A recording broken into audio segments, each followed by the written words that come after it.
Hoje nós começamos o mês de fevereiro, é um mês de celebração dos 67 anos da nossa igreja. Um mês de aniversário da Igreja da Penha. E é um mês de grande alegria para nós poder comemorar mais um ano de vida. Essa senhora bonita, animada, alegre, vibrante, missionária que é a Igreja Presbiteriana da Penha. Então, quero que você ore de forma muito especial pela igreja esse mês inteiro. Dia 19 de fevereiro de 1956, a Igreja da Penha foi organizada de congregação da Igreja Presbiteriana do Brás, a Igreja Presbiteriana da Penha. E depois já pôde também multiplicar-se. A igreja tem 13 outras filhas presbiterianas e uma filha congregacional. Olha aqui também interessante, né? Aqui em Guarulhos tem uma igreja congregacional, Filha da Penha. E é privilégio servir ao reino de Deus. Temos uma filha, além das 13 aqui em São Paulo, no Japão. Através do envio da Elisa, foi plantada uma igreja no Japão e ela participou do processo como missionária dessa igreja. Nós temos uma filha lá no Paquistão, que o pastor Javed sempre fala, Igreja Presbiteriana da Penha no Paquistão. Então, são motivos para nos alegrar diante de Deus e tem uma lista enorme de razões pelas quais você pode celebrar, louvar e agradecer ao Senhor. Por isso, dentro do nosso tema anual, que é firmando os valores do reino, firmando os valores do reino de Deus, mês de fevereiro falaremos sobre o valor da igreja como agência do reino de Deus. A igreja é uma agência do reino, a igreja não é o reino é mais amplo, o reino inclui a igreja é a agência desse reino dos céus, aqui na terra. E nós temos altíssima, grande responsabilidade em ser essa agência do reino de Deus. Nos dias 24, 25, 26 e 27, nós celebraremos o aniversário da igreja. 24 é o SOS especial de aniversário, 25 o movimento especial de aniversário dos jovens, SOS dos adolescentes. Domingo, dia 26, uma celebração especial de manhã e de noite de aniversário. E no dia 27, conexão também aniversário da igreja. Então, são 4 dias de festa de celebração. Coloque aí na sua agenda. Quem é o aniversariante? É você, então você tem que aparecer. E vai ter bolo. Bolo, sim, especial no dia 26, para celebrar esses 67 anos. E um desafio, antes de ler aqui o texto. Vamos fazer uma exposição linda de fotos, para relembrar a história. Quem tem foto antiga em casa? Aquelas de 1900 e lá vai pedrada, né? Então, tira uma foto da foto, para você não perder a sua foto, né? Tira uma foto da foto, pode mandar no WhatsApp da igreja, ou imprime e traz a foto. Vamos fazer aqui um remember maravilhoso da linha do tempo da história da igreja. É bom lembrar o que Deus fez no passado. Nos inspira, nos enche de expectativa daquilo que Deus faz no presente e fará no futuro da história da igreja. Deus fez coisas fantásticas ao longo desses 67 anos. Então, você que tem foto, traz essa foto, envia para nós, manda uma foto dela e compartilha conosco. Nós queremos fazer uma linda exposição, um túnel do tempo aqui, lembrando aquelas épocas da turma que hoje é careca, cabeludo lá atrás, da turma que hoje é gordinha, era magrinho lá atrás, a turma que está mais velho, novinho, a turma dos casamentos, dos batismos. Vamos lembrar disso. Então, vamos em frente. Apocalipse capítulo 1, versículo de número 4 em diante. Apocalipse capítulo 1, João às 7 igrejas que se encontram na Ásia. Graça e paz a vós outros, da parte daquele que era e que há de vir. Da parte dos 7 espíritos que se acham diante do seu trono. Da parte de Jesus Cristo, a fiel testemunha, o primogênito dos mortos e o soberano dos reis da terra. Àquele que nos ama e pelo seu sangue nos libertou dos nossos pecados. Vamos juntos? e nos constituiu reino, sacerdotes para o seu Deus e Pai. A Ele a glória e o domínio pelos séculos dos séculos. Amém. Eis que vem com as nuvens, e todo olho o verá, até aqueles que o traspassaram, até aqueles que estavam lá atrás, no Novo Testamento, no começo da história, o mataram. E todas as tribos da terra se lamentarão sobre ele certamente. Amém. Eu sou o Alfa e Ômega, diz o Senhor Deus, aquele que é, que era e que há de vir, o Todo-Poderoso. Eu, João, irmão vosso, companheiro da tribulação, no reino e na perseverança em Jesus, achei-me na ilha chamada Pátimos, por causa da palavra de Deus e do testemunho de Jesus. Achei-me em espírito no dia do Senhor, e ouvi por detrás de mim grande voz, como de trombeta, dizendo: o que vês, escreve em livro e manda às 7 igrejas: Éfeso, Esmirna, Pérgamo, Tiatira, Sardes, Filadélfia e Laodiceia. Voltei-me para ver quem falava comigo, e voltando, vi o quê? É interessante esse contraste. Marca aí. Eu ouvi uma voz, virei para ver quem falava. O que foi visto? 7 candeeiros de ouro. E no meio dos candeeiros, um semelhante a filho de homem, com vestes talares, cingido à altura do peito, com uma cinta de ouro. A sua cabeça e cabelos eram brancos como a alva lã, como neve, os olhos como chama de fogo, os pés semelhantes ao bronze polido, como que refinado numa fornalha, a voz como voz de muitas águas. Tinha na mão direita 7 estrelas, e da sua boca, ou da boca, saía-lhe uma afiada espada de 2 gumes.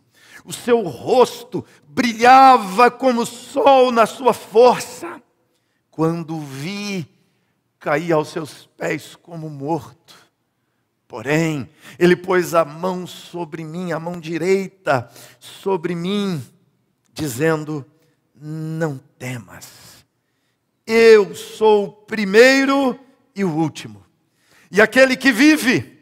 Estive morto, mas eis que estou vivo pelos séculos dos séculos, e tenho as chaves da morte e do inferno.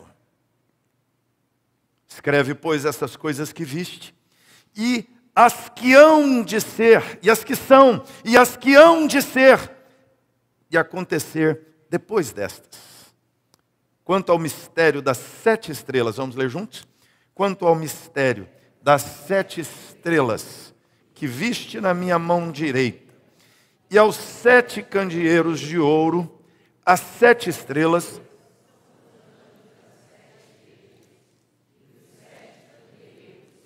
são as 7 igrejas. Senhor, a tua santa palavra, a lemos e pedimos nela alento, despertamento, correção, ensino.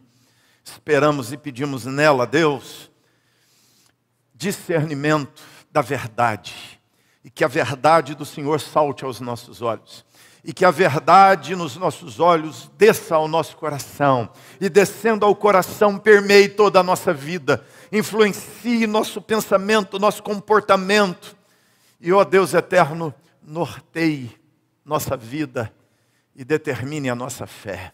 É a oração que te faço, pedindo luz, iluminação do Espírito Santo para meditar nesse texto inspirado e sagrado em nome de Jesus. Amém.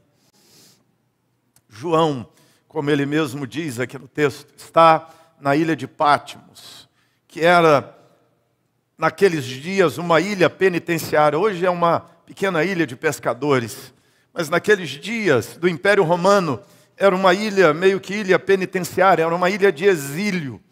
João está exilado na ilha de Patmos, porque o Império Romano já havia matado vários líderes cristãos, e isso não havia surtido bom efeito em termos de intimidar a igreja, ainda que perseguida, ainda que oprimida, a igreja seguia crescendo.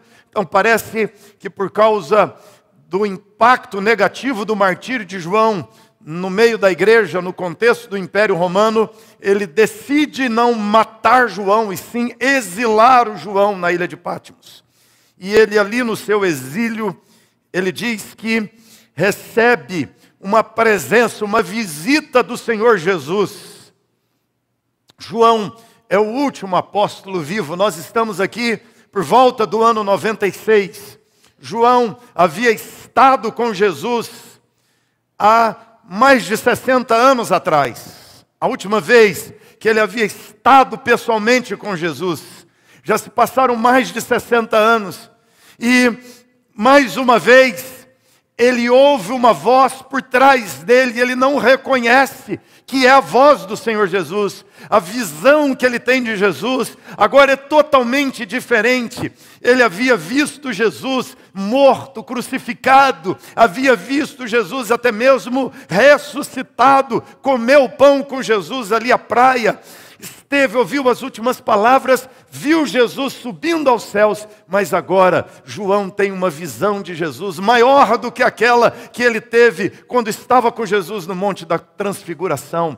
Até mesmo ele não reconhece, ele ouve essa voz do Senhor falando com ele no momento crítico, no momento difícil para ele, João, e no momento complicado para a igreja cristã.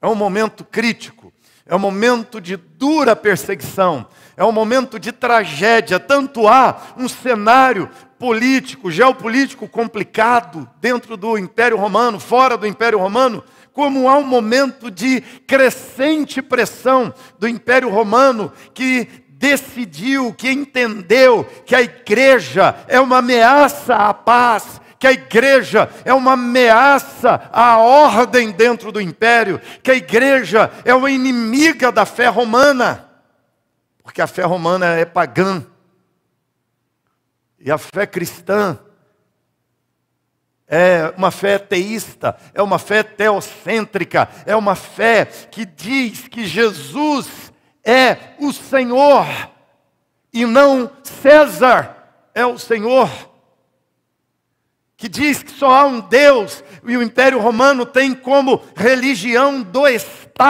o paganismo. Então é esse Estado, religião, que dita as leis, é esse Estado, religião, que dita a ética, que dita o comportamento, que controla a sociedade, e o cristianismo escapa desses preceitos, conceitos da consciência coletiva das pessoas do Império Romano. O cristianismo vai na contramão de tudo aquilo que o Império Romano entende que é correto, no campo da religião, no campo da política, no campo da ética, no campo da sexualidade. Há uma tensão muito forte, porque o cristianismo cresce.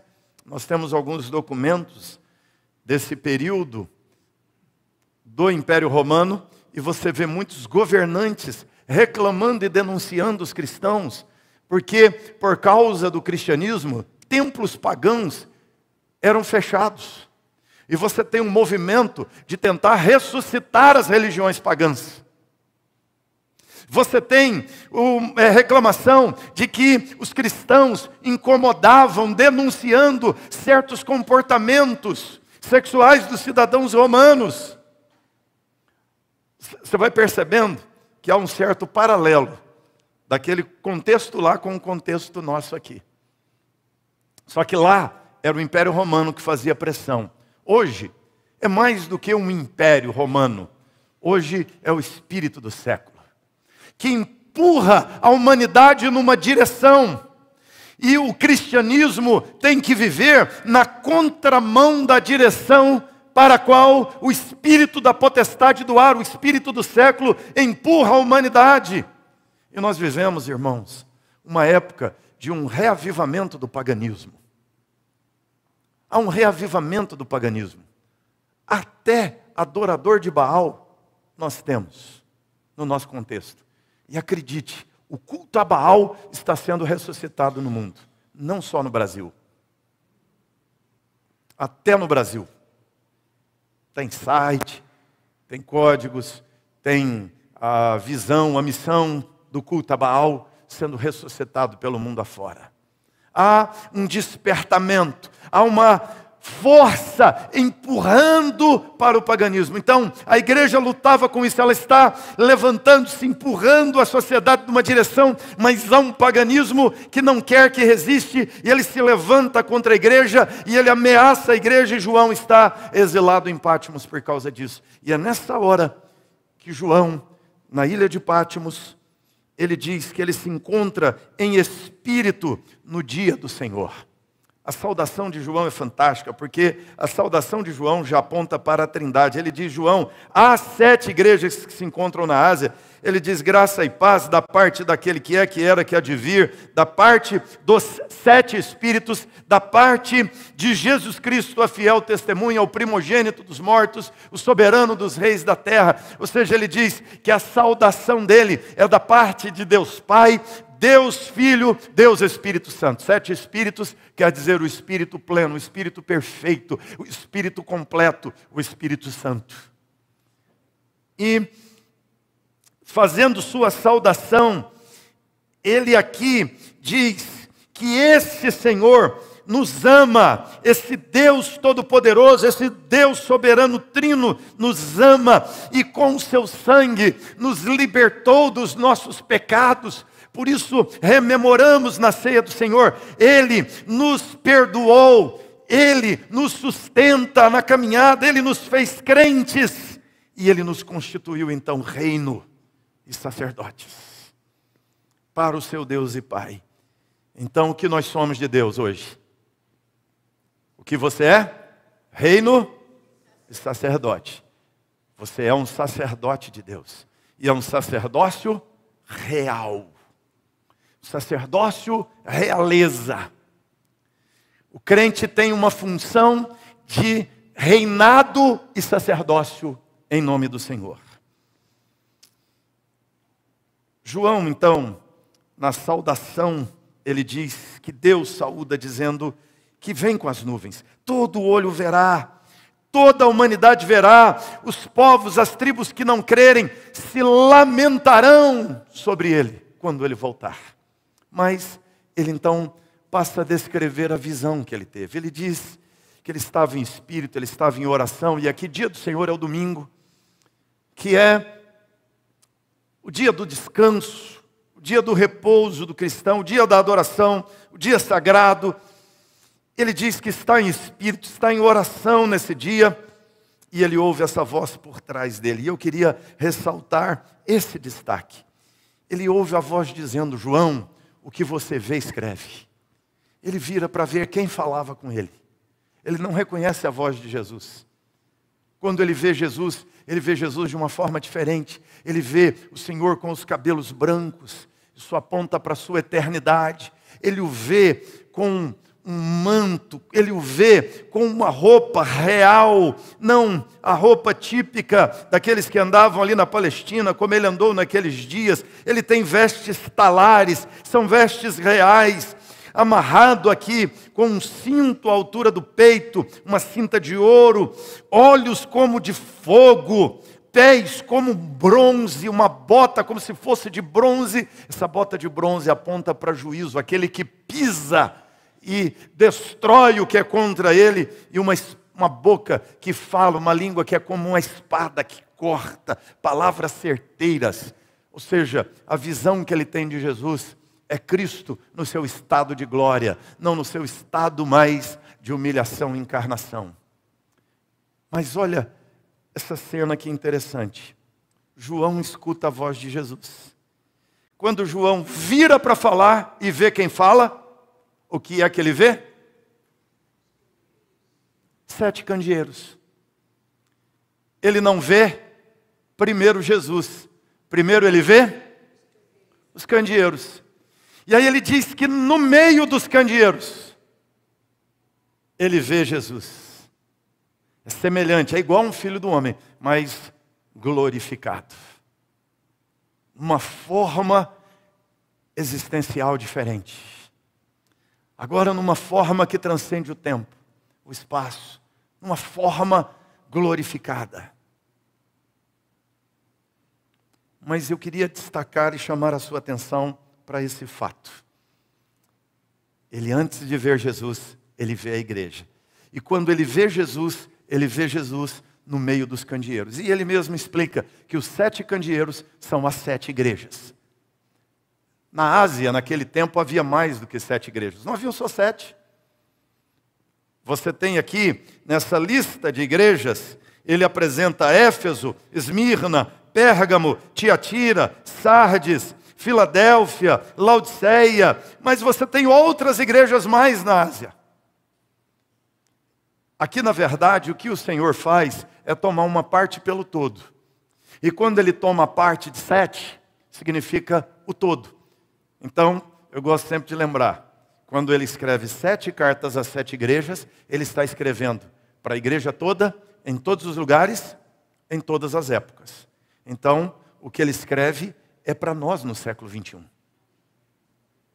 É para a igreja toda, em todos os lugares, em todos os tempos, por isso que ele escreve para 7. 7, você lembra, é o número da plenitude, da perfeição, da completude. 7 significa uma parte que representa o todo. Ele está escrevendo para todas as igrejas. João vê Jesus no meio da igreja. Ele vê Jesus envolvido com a igreja. Ele diz, no meio dos candeeiros, um semelhante a filho do homem. Um parecido com o filho do homem, mas algo diferente agora glorificado. Depois, numa das cartas, ele apresenta Jesus como aquele que anda no meio dos candeeiros. E a ideia do andar é o andar da manutenção, é o andar do sustento, da provisão, do cuidado, como um jardineiro andando no seu jardim, o agricultor na sua horta. A ideia do grego é a mesma da Septuaginta, do Espírito de Deus pairando sobre a face das águas. É aquele que está cuidando para que dê o resultado que ele espera. Isso tem a ver com o que Jesus disse, eu edificarei a minha igreja e as portas do inferno não prevalecerão contra ela. Eu queria destacar para nós o valor da igreja como agência do reino. A igreja tem valor para Jesus. Talvez, e você, como muitas outras pessoas, pode dizer, mas a igreja, ela é imperfeita, a igreja, ela é complicada, a igreja é problemática. Eu saí da igreja, eu não quero saber mais de igreja. Igreja é um povo complicado, é um povo tacanho, é um povo cabeça fechada. A igreja é um povo que fica julgando as pessoas. A igreja é um lugar que fica restringindo a liberdade das pessoas. Esses dias eu li uma frase assim, se você quer se aproximar de Deus, distancie-se da igreja. Isso é uma frase de alguém totalmente equivocado, porque a visão de Apocalipse diz, onde Jesus está? No meio dos candeeiros. Você fala, não, mas era lá na igreja do passado, a de hoje é complicada, olha só. Jesus manda escrever para Éfeso, Esmirna, Pérgamo, Tiatira, Sardes, Filadélfia, Laodiceia. Mas quando você olha para Éfeso, ela tem um problema espiritual, ela tem um problema de frieza espiritual. Jesus diz, você perdeu o teu primeiro amor, vocês esfriaram, vocês não me amam como me amavam no começo. Quando Jesus olha para a igreja de Esmirna, Esmirna tem um problema psicológico. Ela se sente mais fraca do que é. Ela acha que ela é pobre, ela acha que ela é fraca. Jesus diz, mas você é forte, Você é rica, você tem os tesouros do céu ao teu dispor. Mas eram crentes que não entendiam que tinham uma riqueza celestial ao dispor deles e se sentiam pobres e fracos, e eles tinham o poder de Deus e a riqueza do céu ao dispor deles. Quando Jesus escreve para a igreja de Pérgamo, a igreja de Pérgamo, que era a cidade do pergaminho, a cidade que fabricava livros, material para livros, essa cidade tem um problema teológico. Essa cidade ou essa igreja tem um problema teológico, tem doutrinas erradas, tem nicolaítas, tem a turma dos balaonitas, eles têm doutrinas erradas. O Senhor Jesus chega a dizer que tinha lá pessoas que sustentavam a doutrina de Balaão, a doutrina da fé comprada, da fé que se move por dinheiro, do Deus que abençoa o tanto que você contribui. Isso é a fé que havia no coração do Balaão, lembra? O Balaão orou a Deus se ele deveria ir ou não amaldiçoar os inimigos do rei Balaque. Aí Deus falou com ele, não vai. Aí o pessoal mostrou o tamanho do cheque. Quando mostrou o cheque, ele falou, tem que conversar mais com Deus. Voltou para orar. Deus disse para ele, não vai. Aí eles trocaram o cheque e aumentaram o valor. Na época não era cheque, era roupa, era joia, aqueles presentes. Aí ele foi e orou a Deus. E ele voltou assim dizendo, Deus falou comigo que eu tenho que ir com vocês. Mas Deus não tinha falado. Balaão é do culto da conveniência. É do culto onde Deus fala o que o ser humano quer ouvir. É do culto que Deus concorda com o ser humano. É do culto antropocêntrico, onde Deus massageia o ego humano, onde Deus atende meramente aos anseios humanos e o ser humano se serve de Deus e não serve Deus. Pérgamo tinha um problema da teologia. Tiatira tinha um problema moral.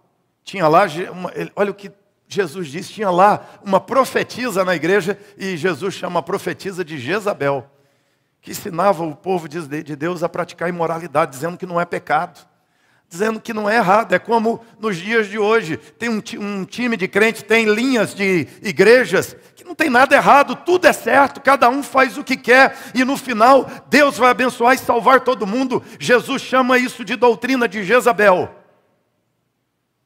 Jezabel, você lembra quem é? Esposa do rei Acabe, filha de um sacerdote de Baal. Quando você vai para Sardes, ela tem um problema de caráter. Tinha falsa aparência. Ela parecia estar viva, mas estava morta. Era um povo que esteticamente, a beleza, a organização, a ordem, o ritual, tudo parecia normal, mas não estava. Quando você olha para a igreja de Filadélfia, já tem um problema de covardia. Ela tinha medo. Tinha uma porta aberta, mas ela não ia. Jesus disse, eu tenho posto uma porta aberta diante de vocês, ninguém pode fechar. Mas a igreja tímida, pequena, uma cidade pequena, não ia. Timidez, a porta aberta, a oportunidade posta, mas não vão. Quando você olha para Laodiceia, ela tem uma dificuldade. Essa é uma igreja que tem um problema de arrogância. Eles se consideravam ricos e abastardos. Jesus disse que eles eram pobres, miseráveis, cegos e nus. Problema de autoimagem equivocada. Eles se sentiam a central do reino do céu na terra. Não eram. Mas, irmãos, isso nos fala, esse texto, essa visão, esse cenário, os candeeiros ali, e Jesus no meio deles, nos fala do valor da igreja. Primeiro porque esse texto nos aponta para qual foi o preço da igreja. Qual foi o preço? Como a igreja, como as pessoas que são a igreja, se tornaram a igreja de Jesus aqui? A explicação de João é essa. Versículo 5. Ele nos ama. E porque nos ama, pelo seu sangue, nos libertou dos nossos pecados e nos constituiu reino e sacerdotes. Qual foi o preço?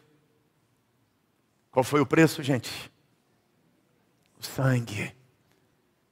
Quanto custou você sentar-se aqui nessa igreja e dizer que você é cristão? Quanto custou você dizer que é cristão e ser de fato cristão? Quanto custou você ser perdoado dos seus pecados? Quanto custou você ser livre das suas culpas? Você ser justificado? Você ser declarado crente, santo, salvo por Deus? Quanto custou você orar e Deus atender sua oração? Você cantar e Deus aceitar a sua música e entendê-la e recebê-la como adoração? E isso chegar e agradar a Deus, não é porque você canta bem, não é porque o coral é bonito, não é porque o instrumento é bonito e harmonioso, não é porque você é simpático, não é porque você é bonzinho, boazinha, você é aceito, você é perdoado, você é recebido, porque o sangue dele foi derramado em teu favor. Cada pessoa que está na igreja custou o sangue de Jesus, custou a morte de Cristo na cruz, ele pagou pelo pecado que você cometeu, para que você recebesse a graça e o perdão de Deus sobre a tua vida. O preço da igreja, ele comprou por um alto preço, por isso a igreja é valiosa para o Senhor. A igreja aqui é comparada com um candeeiro, mas não é só um candeeiro, é um candeeiro de ferro. É um candeeiro, vamos melhorar então, de bronze. Tá certo? É um candeeiro de prata. É um candeeiro. Então vale muito para o Senhor, não vale? Eu não sei quais são as suas críticas. E quando você critica a igreja militante, que é a igreja que nós vemos, que é a igreja que tem CNPJ, é a igreja que tem endereço, é a igreja que tem estatuto, que tem regimento, que tem constituição. É a igreja que tem hierarquia, que tem liderança. Essa igreja militante, ela é assim mesmo. Ela funciona assim desde os primórdios. E o Senhor a estabeleceu assim. E ela luta, e ela está em guerra, e ela está batalhando. Ela enfrenta o diabo, ela luta contra o pecado todos os dias. Ela é imperfeita, ela é sofredora. Nela tem morte, nela tem pessoas imperfeitas, incompletas. Tem pessoas que estão sendo tratadas, que estão sendo trabalhadas, que estão sendo aperfeiçoadas por Deus, e você olha para ela, e você verá, e você achará imperfeições. E eu tenho absoluta certeza, que eu aqui, como pastor, para cada defeito que você apontar, eu aponto 10. Você pode fazer crítica à igreja. Tenho aqui, pastor, uns problemas na igreja da Penha que eu quero apontar. Tá, você vai apontar. Você aponta 10, eu falo 100. E Jesus fala 1000. Se você quisesse apontar defeitos da igreja de Éfeso, você veria. Jesus apontou os defeitos. Jesus conhecia. Mas Jesus estava no meio da igreja, porque ela tem alto valor para ele. Jesus permanece no meio da igreja. Você não vai encontrar Jesus nas ONGs. Você não vai encontrar Jesus na ONU. Você não vai encontrar Jesus no banco. Você não encontrará Jesus nas empresas. Você não encontrará Jesus nas esquinas. Você não encontrará Jesus nas associações. O Senhor Jesus está na igreja. Trabalhando nela, lidando com ela, tratando dela. Ele sabe dos defeitos, das imperfeições, mas Ele comprou com o seu sangue e para Ele ela vale ouro. Você pode dizer, Senhor, é de latão. Ele diz, não, é ouro. E Ele está purificando até torná-la como ouro. O valor da igreja por causa do preço, valeu a cruz. Segundo lugar, o valor da igreja por causa da sua utilidade.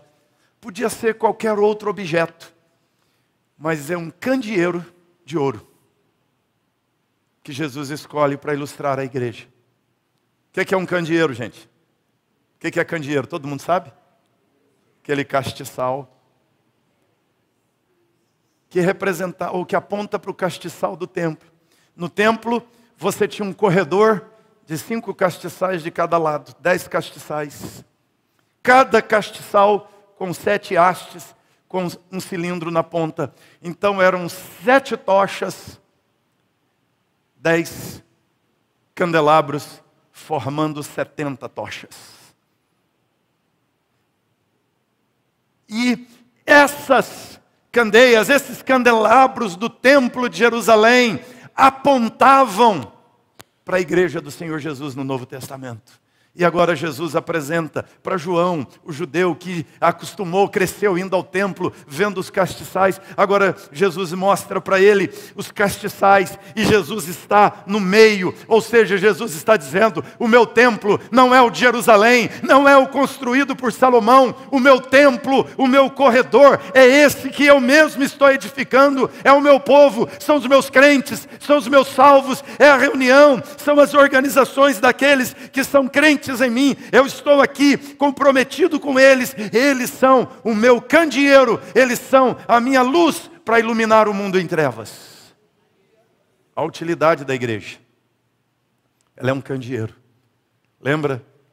Sermão do Monte. Começamos hoje pela manhã uma série de pregações no Sermão do Monte e da planura, porque a gente fala muito do Sermão do Monte, mas Jesus pregou no monte, na planície, então é da planície também. Naquele sermão, Jesus disse, vocês são a luz do mundo. Não temos luz própria. Somos como estrelas que refletem a luz do solar. Jesus é o sol da justiça. Nós somos luzeiros, refletindo a luz de Cristo diante dos homens. A igreja é valiosa, porque a igreja tem uma utilidade para Jesus. É através dela que Jesus quer iluminar as nações. E é uma luta da igreja com as trevas, porque as trevas querem entrar na igreja. E a igreja tem a missão de não permitir que as trevas entrem, mas de iluminar e dissipar as trevas, iluminando o caminho para que as pessoas cheguem ao Santo dos Santos, ao Senhor Jesus, que é o Senhor soberano. A utilidade da igreja. A igreja é o sal da terra. Sal, lembra, não é tempero. Sal aqui é conservante, na linguagem de Jesus. Não é só tempero, é tempero e conservação. O sal conservava a carne. Se você tirar a igreja do mundo, ele acaba, gente. Se você tirar a igreja do mundo, ele implode. Sabe por que Deus não destrói? Por causa da igreja. Sabe por que Deus não derrama fogo dos céus, como fez em Sodoma e Gomorra? Por causa do reino, por causa do povo dele, por causa do evangelho. A igreja é o bom perfume de Cristo. A igreja é o cheiro de vida para os que creem, cheiro de morte para aqueles que não creem. Sem a igreja, o mundo estaria desenfreado. A igreja tem sido luz e tem sido sal das nações.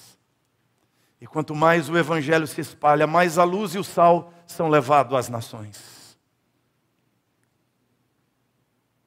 Esse é o nosso desafio, cumprir a nossa vocação. Você está naquela casa para iluminar aquela família. Você está naquela empresa para iluminar a vida das pessoas que estão ali. Você anda nas ruas dessa cidade que tem muitas trevas, mas a nossa tarefa é resplandecer o brilho, a beleza, a glória, a majestade, a santidade de Jesus. E com o brilho da santidade de Jesus iluminamos a cidade. Terceiro e último, a igreja é valiosa por causa do seu preço. Preço com o qual foi comprada. Ela é valiosa por causa da sua função, da sua utilidade. Ela é luz, é o candeeiro. Terceiro, a igreja é valiosa por causa do seu dono. Por causa de a quem ela pertence. Jesus está no meio dos candeeiros de ouro. Mas os candeeiros de ouro são a igreja de Jesus. E a igreja deles são as 7 igrejas. As 7 igrejas são as igrejas de Jesus. São as igrejas dele. Ele diz, olha, João, as 7 igrejas, da parte daquele que é o Deus Pai, Filho e Espírito Santo. Ou seja, não é João por João, mas é João da parte do Senhor. É o Senhor falando com a sua igreja. A igreja é dele. A igreja é do Senhor Jesus. tem um quadro chamado Salvator Mundi. Já ouviu falar desse quadro? Esse quadro custa 450 milhões de dólares. Quer comprar um? 450 milhões de dólares. Já pensou? É um quadro com uma pinturazinha de Jesus, assim, você já deve ter visto. É Jesus, com o globo, a mãozinha. Não é lá essas coisas. Mas hoje vale 450 milhões. Sabe por quê? Quem pintou o quadro? Aula de artes, vamos lá. Quem pintou o quadro? Leonardo da Vinci. Se fosse o Amaury, podia ser até mais bonito do que o do Leonardo. Mas valeria R$200. Tá bom. Duzentão, tá bem pago. Você ainda ia pichinchar, dá desconto. No Pix, quanto que é? 100zão. Mas é do Leonardo da Vinci, não é? Então, não é pouca coisa. Tem um Rolex no mundo que vale 17 milhões de dólares. É só um Rolex, é um relógio. Que no Brasil tem em Rolex, que é vendido lá na 25, não é? Tem o Rolex. O Rolex é caro, mas 17 milhões de dólares. Multiplica por real, olha o que vai dar. Quase 100 milhões de reais. Um absurdo. Mas sabe por que ele vale 100 milhões de reais? Porque ele pertenceu ao Paul Newman. Você fala, e quem é o Paul Newman? Eu nem sei quem é. Só a turma mais velha sabe quem é. Pertenceu ao famoso Paul Newman. Então, um relógio comum. Mas agora ele tem um valor que não tem a ver com as peças. Não tem a ver com com o material com o qual ele é feito. Não tem a ver com a correia, com a pulseira dele. Não tem a ver com o ponteiro dele. Tem a ver com o dono dele. A igreja é imperfeita, sim. A igreja militante é, sim, imperfeita, incompleta, insuficiente em várias coisas. Mas a igreja tem um inestimável valor, porque ela é obra de arte do soberano dos reis da terra, do Senhor Jesus. Ela pertence ao Cristo ressurreto. Ela é valiosa. Ela é preciosa. Por isso ela é importante para mim. Porque ela é importante para Jesus. Ela é a noiva de Jesus. Se eu odeio a igreja, eu odeio a noiva de Cristo. Cristo não a vê só militante. Cristo a vê triunfante, gloriosa. Nós vemos a igreja igual noiva na véspera do casamento. Você vai lá, a noiva está horrível, cheia de cabelo, bob na cabeça, aqueles cremes no rosto. Você olha para a noiva e sai correndo, não é? Mas depois que a noiva, quando abre a porta, embelezada, maquiada. Eu acho que é por isso que eles dizem que o noivo não pode ver a noiva antes do casamento, senão ele desiste. Ele foge. Ele tem que ver aqui, quando abrir a porta, aí ela já está produzida, maquiada, é a noiva. Jesus não vê o processo. Jesus já olha a sua igreja, vendo o resultado do trabalho dele nela. Eu a edificarei, eu a transformarei e a apresentarei a mim mesmo pura, sem defeito, sem mancha, sem mácula, sem ruga, sem falha, sem problemas, sem inconsistências, sem pecados. É assim que ele a vê.